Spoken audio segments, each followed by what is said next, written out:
Malaking kalokohan po yung kasalukuyang sistema ng pagtatakda ng sahod na nakabatay sa lugar kung saan nakatira ang mga manggagawa. Isang malinaw na halimbawa po nito.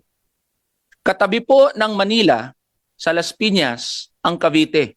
Tulay lang po ang naghihiwalay sa Las Piñas at Bacoor, Cavite. Ang construction worker sa Visayas ay parehas ng ginagawa ng construction worker sa Metro Manila. Pero bakit ang labor cost para sa mga construction worker dito sa Metro Manila ay 800 piso, samantalang ang mga manggagawa sa probinsya na gumagawa ng parehas na trabaho ay napakababa?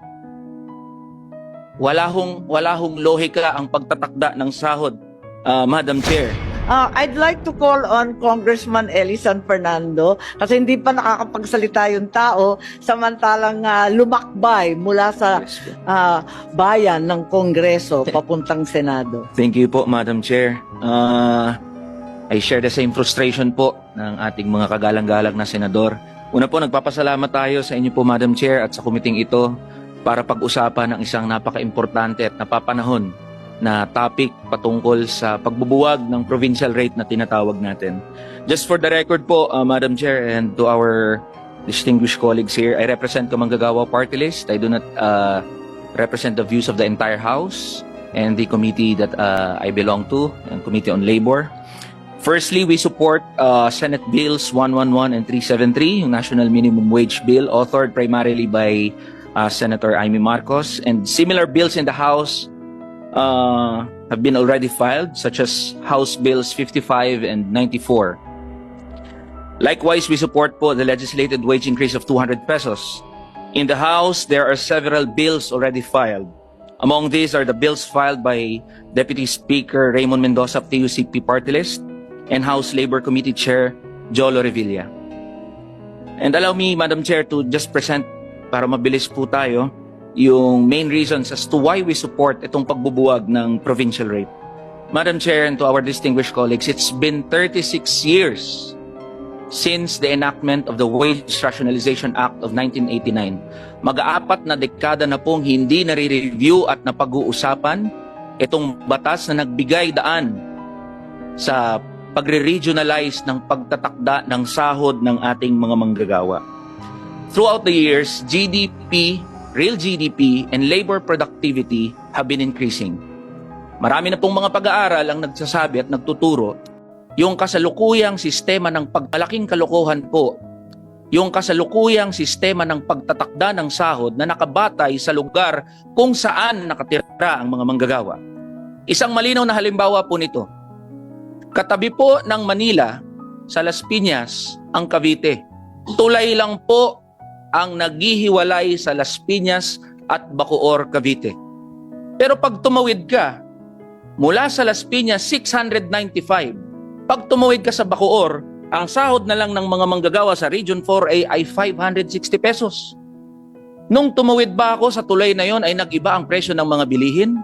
Nag-iba ba ang pangangailangan ng mga manggagawa? Hindi naman ho.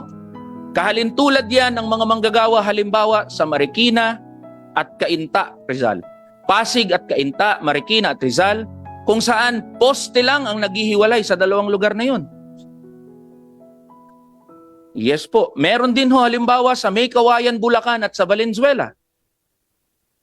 Isang iskinita lang ho ang pagitan, tatawid lang ho ako ng daanan, pero magpapalit ang sahod ng mga manggagawa mula 695 hanggang 500 piso na lang. Isa pong malaking kalokohan yung kasalukuyang iskema kung paano pinapatupad at tinatakda ang sahod ng mga manggagawa. Pangalawa, Madam Chair, and to our distinguished colleagues here, yung nature of work o yung kalikasan ng paggawa. Ang BPO halimbawa ho, sa Metro Cebu, Metro Davao, Metro Iloilo, Metro Jensan ay parehas ng ginagawa ng BPO worker sa Metro Manila. Ang construction worker sa Visayas ay parehas ng ginagawa ng construction worker sa Metro Manila. Pero bakit ang labor cost para sa mga construction worker dito sa Metro Manila ay 800 piso, samantalang ang mga manggagawa sa probinsya na gumagawa ng parehas na trabaho ay napakababa?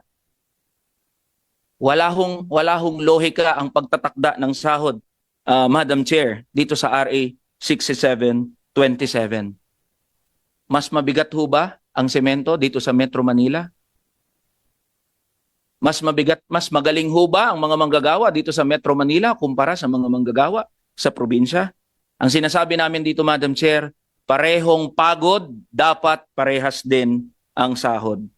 Kanina po, Madam Chair, binanggit na kaya nagkakaroon ng pagkakaiba-iba sa sahod ng mga manggagawa ay dahil doon po sa tinatawag na cost of living. At maganda po na inamin po kanina ng ating mga kasamahan dito na walang uniform na pagtatakda ng cost of living. Pero Madam Chair, pasimplihin na lang po natin ang usapan. Pwede po ba nating sabihin sa harap, halimbawa ng mga Ilocano, ng mga Kabitenyo, na mas murang mabuhay sa probinsya kumpara sa Metro Manila? Can we really say that? Hinahamon po natin ang ating mga kasama dito na kung kaya nilang sabihin yan dun sa mga manggagawa and on the record, sabihin po nila. Dahil iisa lang po ang babanggitin ng mga manggagawa sa probinsya at sa Metro Manila. Ang kinakain nyo dyan sa Metro Manila ay parehas din ang kinakain namin sa probinsya. Ang pangangailangan nyo sa Metro Manila ay parehas din ang pangangailangan namin sa probinsya. Kadalasan ay mas mahal pa ang mga pangunahing bilihin sa probinsya dahil sa added na transportation cost. Dahil kalakhan po ng ating mga produkto ay ini-import, binabagsak dito sa Metro Manila, dadalhin sa mga probinsya, meron ho na dagdag na transportation cost. Ito po ang ating final na batas, panukalang batas sa House Bill 94, Madam Chair, ay meron pong 5-year transition upang i-address po itong pangamba ng ating mga negosyante na magkaroon ng shock sa ating merkado. Ito rin po ay tatambalan ng isa pang bill, yung Industrial Wage Fixing Mechanism. Instead of regionalized wage fixing mechanism, ang atin pong pinapanukala ay industry-wide wage fixing mechanism. To end, Madam Chair, there is something fundamentally wrong when employers view their workers as just cost in their accounting books. Pag tinitignan lang ho ang mga manggagawa bilang cost sa kanilang mga accounting books, maling-mali ho yun, Madam Chair. Kasi madali nilang tanggalin yung mga manggagawa dahil nga cost lang sa accounting books ng mga employer. Ang amin pong sinasabi, tignan ang mga manggagawa bilang partners for development. Hindi bilang pabigat sa kanilang mga kumpanya na madali nilang sabihan na dahil tumataas ang presyo ng kung ano-ano mga bagay, tatanggalin namin kayo. Tignan ang mga manggagawa bilang pangunahing salik kung bakit tumatakbo ang mga kumpanya, ang mga pabrika. And that is why, Madam Chair, we support your bill and rest assured this representation will push for the passage of that bill in the lower house. Thank you, Madam Chair. Maraming salamat sa ating minamahal na kinatawan, Eli San Fernando. Very valuable input, therefore, from you.